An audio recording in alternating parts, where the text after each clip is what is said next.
Saya ingin sepakati dulu bahwa sebetulnya kalau kita bicara akhir zaman dengan diutusnya Rasulullah SAW, maka itulah sudah masuk dalam ruangnya akhir zaman itu. Ya, cuma kita belum katakan berakhirnya zaman, kita baru katakan akhir zaman. Ya, artinya apa? Kita berada di penghujung kehidupan dunia,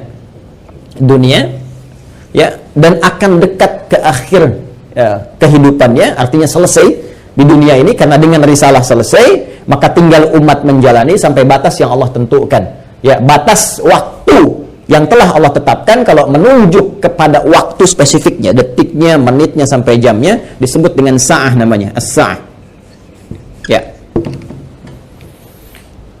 Nanti di periode ini ada kejadian-kejadian, ya, di mana segala hal bisa muncul, ya, bisa terjadi banyak hal nanti kita sebutkan, baik itu nanti huru-hara, baik itu banyak musibah, baik itu nanti selesai kehidupan, wafat, bangkit, sesuatu terjadi. Sesuatu yang banyak terjadi, bangkit dan sebagainya disebut dengan qiyamah namanya. Ya, asalnya qiyam, sifatnya ditambah ta disebut dengan qiyamah. Karena itu nanti peristiwanya disebut dengan yaumul qiyamah. Yaumul qiyamah.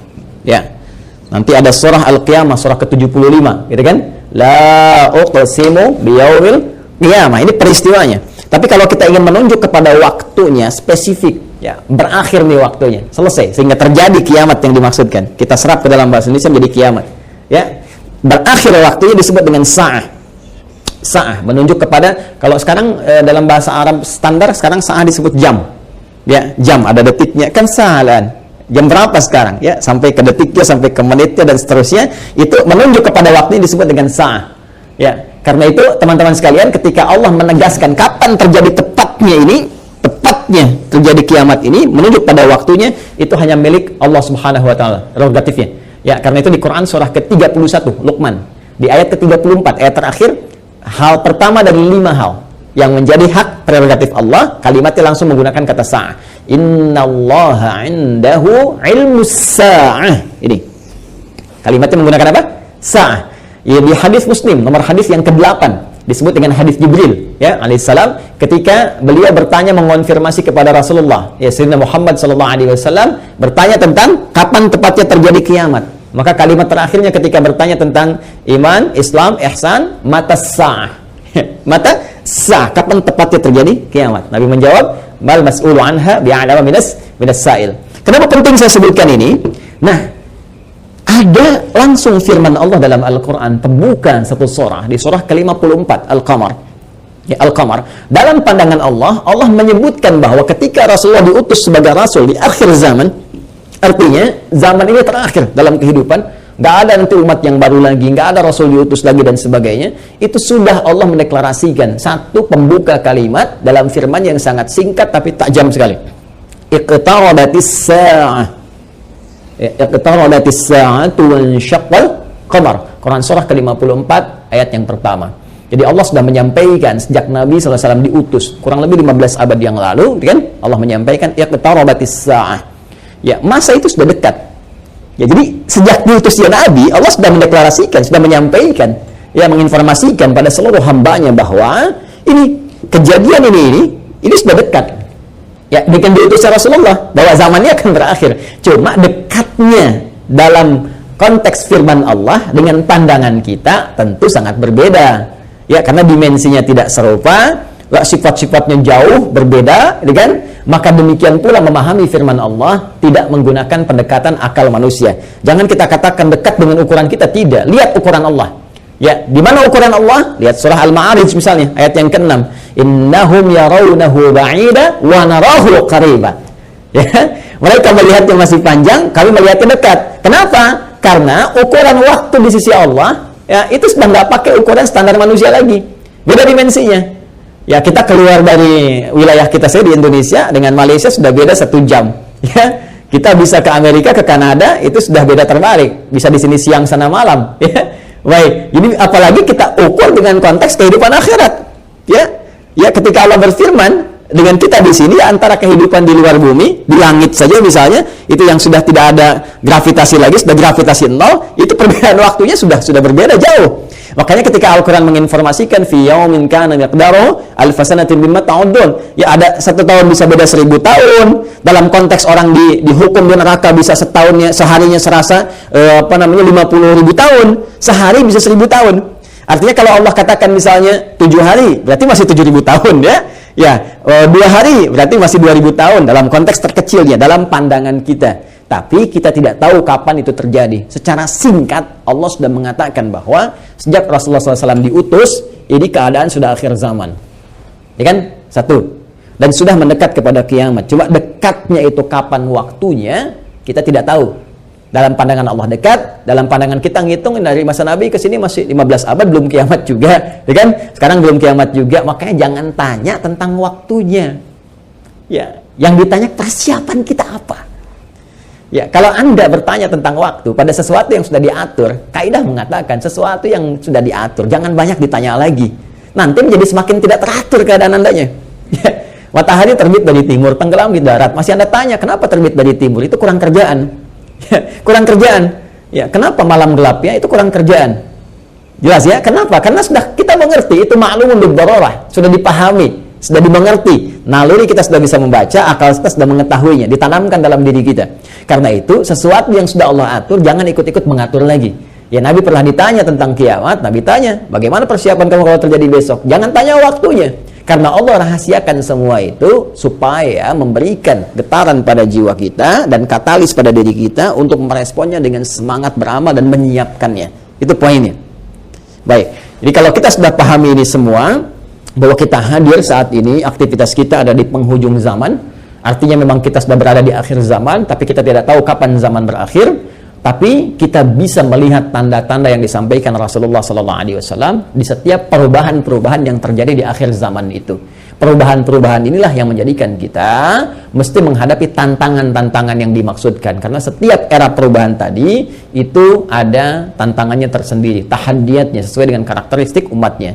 Nah, pertanyaannya, apa yang diinformasikan oleh Rasulullah di zaman beliau berupa tantangan-tantangan sampai perubahan-perubahan setelah masa-masa beliau kemudian wafat, bagaimana prediksi-prediksi yang disampaikan oleh para sahabat, ini yang coba kita uraikan. Dan di antara uraian itu ada yang teman-teman sebut dengan petaka-petaka, ada yang kita istilahkan dengan musibah-musibah. Seperti apa musibah yang digambarkan itu di setiap waktu-waktu yang berganti sepeninggal Nabi SAW, itu yang coba kita turunkan. Lalu kita akan mengaji bagaimana Nabi memberikan petunjuk kepada kita dengan izin Allah Subhanahu wa taala, saking sayangnya kepada kita, supaya setiap umat yang mengalami masa-masa itu lulus menghadapi ujiannya. Itulah rahman Allah Subhanahu wa taala. Itulah di antara sifat Rasulullah yang disebut dengan rahmatan lil alamin, saking cintanya kepada seluruh pengikut beliau, umat beliau, maka beliau memohon kepada Allah diberikan petunjuk oleh Allah, begini setiap era ini nanti akan ada begini. Nanti kamu akan hadapi begini cara menghadapinya, begini cara menjaganya. Kalau kita lakukan itu dengan baik, maka Allah akan menyelamatkan kita dari keadaan-keadaan yang dimaksudkan dan lulus kita ujian sampai kita menghadap kepada Allah Subhanahu wa taala. Kehidupan ini sebentar. Ya, sebentar. Jadi kalau kita terlampau banyak mainnya, sayang. Ya, pada akhirnya kan selesai. Karena itu patut kita menata diri dengan baik supaya maksimal kita bisa hadapi. Nah, mari kita turunkan. Kalau sudah paham ini, mohon maaf ya, saya izin hapus dulu. Bismillah. Saya berikan kesimpulan dulu sejenak. Jadi jangan lantas nanti diartikan akhir zaman, kiamat gitu kan, padahal kita juga sedang di akhir zaman sekarang. Rasulullah diutus Rasul akhir zaman. Sekarang kita ustadznya ustadz akhir zaman gitu kan. Dan ada presiden akhir zaman, menteri akhir zaman, lurah akhir zaman, termasuk juga sekolah-sekolah akhir zaman dan sebagainya. Tapi zaman itu sampai berakhir seperti apa tahapan-tahapannya, bagaimana ujiannya, itu yang kita lihat. Ya. Di kesimpulan pertama, 1, tentang akhir zaman sudah kita bahas. Ya. Adalah satu era terakhir, ya. Era terakhir dari umat manusia yang beraktivitas, ya kan, di bumi. Ini ya, era terakhir dari umat manusia yang beraktivitas di bumi. Jelas ya? Nah, ditandai dengan diutusnya Rasul terakhir yaitu Rasulullah Sayyidina Muhammad sallallahu alaihi wasallam, kan? Sallallahu alaihi wasallam. Kemudian karena siap Rasul itu membawa petunjuk, juga diberikan petunjuk berupa hudan terakhir.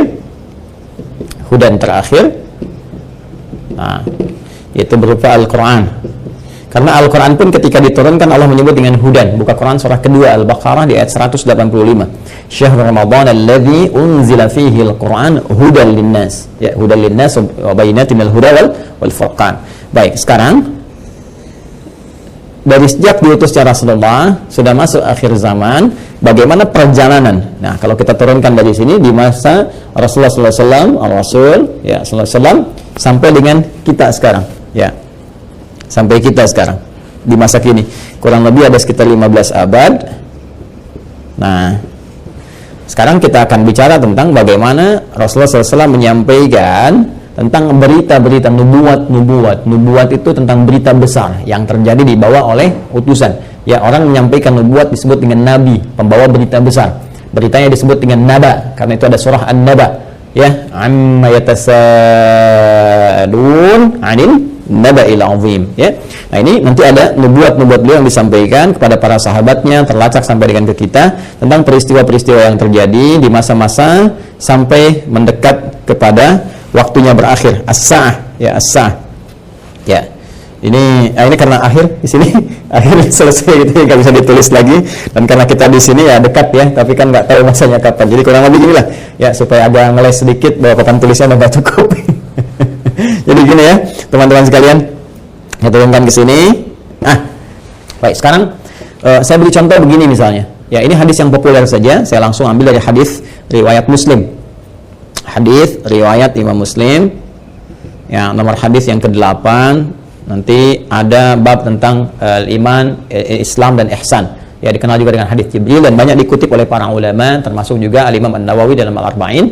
Dari 42 hadis, beliau mengutip ini, teman-teman sekalian, di hadis yang kedua setelah innamal a'malu binniyat, masuk hadis ini.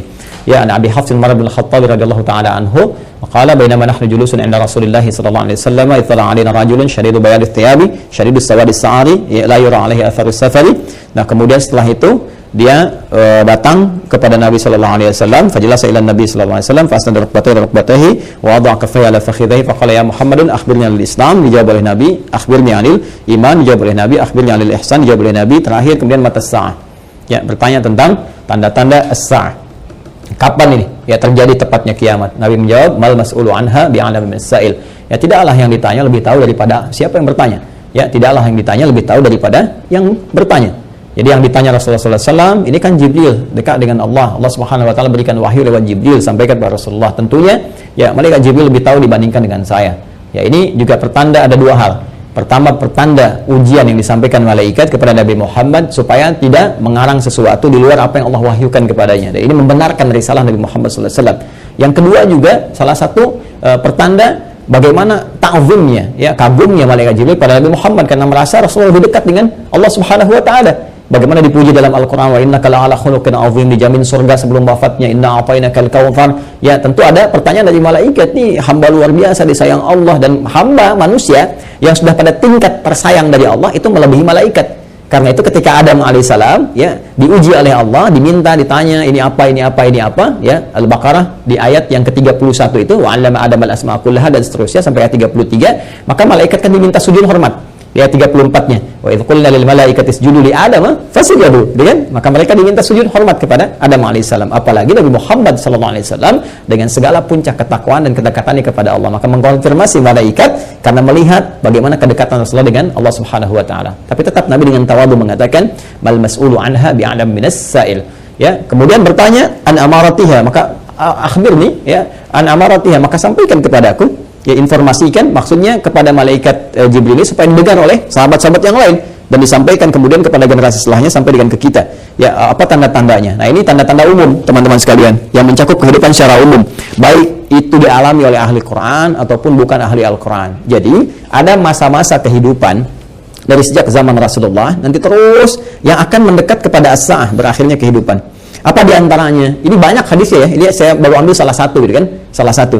Maka dikatakan misalnya antali dalam rabbataha. Bagaimana seorang pembantu melahirkan tuannya. Ya, di sini para ulama ada yang memahami sesuatu dunia menjadi terbalik. Ya, suatu dunia menjadi terbalik. Kalau kita lihat tekstual kan nggak mungkin pembantu kok lahiran tuan, kan? nggak mungkin. Tapi ada yang mengartikan banyak hal, ya, keadaan jadi terbalik, ya. Misalnya, mohon maaf ya, kan biasanya tuan yang mengatur pembantu, sekarang pembantu ngatur tuan. Ya, jadi nanti ditafsir dengan hadis-hadis lain, ketika yang benar disalahkan, yang salah dibenarkan. Kemudian pembantu melahirkan tuan, ada yang mengartikan dengan perzinahan, ya, selingkuh antara pembantu dengan tuan, dengan majikannya dan sebagainya, atau majikan memanfaatkan tuan dan sebagainya. Ya, ada kalimat-kalimat seperti itu. Wa antaral khufata rawatal alata. Ya, kemudian Anda bisa melihat kata Nabi sallallahu alaihi wasallam bagaimana pada masa itu orang-orang Badui yang ya dari jauh dari pedesaan tiba-tiba mendapatkan sesuatu yang luar biasa sampai ya tatawaluna fil bunyan, lomba meninggikan bangunan. Ya, ini ada yang memahami bahwa orang yang biasanya mengembala kambing, artinya orang-orang yang desa dari jauh dari apa yang tidak terbiasa dengan hal-hal yang mewah, tiba-tiba sibuk dengan kemewahan-kemewahan. Ya, kemudian nanti ditafsir di hadis lain, orang-orang berlomba-lomba dalam urusan dunia, sampai orang-orang desa pun ada ikut-ikutan, ya, pengen terlibat dalam konteks dunia dan sebagainya, yang biasanya mereka hidup dalam keadaan-keadaan yang serba sederhana dan sebagainya. Jadi situasi ini situasi umum. Ya, nanti ada hadis terkait dengan banyak menyebar penyakit-penyakit yang menular, yang jarang ada obatnya dan sebagainya. Ini masih persoalan-persoalan umum yang dengan umum ini dialami oleh semua orang. Artinya mau ahli Quran, bukan ahli Quran, ya akan mengalami peristiwa ini. Ya, saat kebenaran mulai tertukar, saat macam-macam dan seterusnya lah. Ya, tapi alhamdulillah kita nanti masih dilindungi dengan hadirnya hadis-hadis lain. Ya, masih ada ulama-ulama. Walaupun nanti mesti hati-hati ketika ulama banyak yang diwafatkan Allah Subhanahu Wa Taala. Sekarang kurang lebih sudah di atas 400 dari situasi pandemi saya di Indonesia saja. Itu bukan yang kaleng-kaleng, itu ulama-ulama yang memang ahli pesantren, ahli dzikir, ahli ilmu dan sebagainya. Mesti hati-hati juga. Ya, alhamdulillah kita masih ada orang-orang yang istighfar, bangun di malam hari, orang-orang yang mendekat kepada Allah, orang-orang yang taubat, masih kita dilindungi oleh Allah. Ya, jadi keadaan-keadaan ini, tapi petunjuk-petunjuk ke arah ini sudah mulai terasa. Artinya Nabi menyampaikan setelah kehidupan beliau akan dialami masa-masa ini. Ya, jadi masa-masa ini sudah terjadi fitnah kubra dari masa tabi'in, ya, dari masa sahabat akhir-akhir ke tabi'in. Setelah itu kan ada juga peristiwa-peristiwa ini. Sampai juga di kita sekarang pun kita rasakan peristiwa itu. Tapi jangan disimpulkan berarti besok kiamat. Jumat lagi gitu ya, jangan-jangan Nabi kesimpulan gitu juga. Ada variabel-variabel lain yang harus kita pahami, tapi kita mesti waspada. Ini berupa fitnah, ini yang saya maksudkan. Ini ujiannya. Ingat nanti ya, ada fitnah, ada musibah, ada bala, ada ibtala, itu beda-beda. Ya, itu beda-beda. Nah, ini saya katakan bahwa ini ujian kita di sini. Ini ujian kita. Karena ini ujian kita mesti lulus, teman-teman sekalian. Nah, sekarang jangan langsung kita pahami ini kiamat besok ini, tidak. Nabi ingin mengatakan di masa depan ada tantangan-tantangan tuh akan begini. Dan ini kalau tantangan-tantangan ini nggak bisa dihadapi, sudah ini akan lebih variabel yang mempercepat terjadinya kiamat. Artinya cepat menuju ke arah ini. Ya, kalau orang udah nggak bisa dikendalikan, nggak ada orang jujur semua, orang semua berperilaku maksiat, orang semua berperilaku fahsya, mungkar dan sebagainya, ini mempercepat. Tapi kalau kita bisa lulus ujian-ujian ini, minimal rahmat Allah kita dapatkan.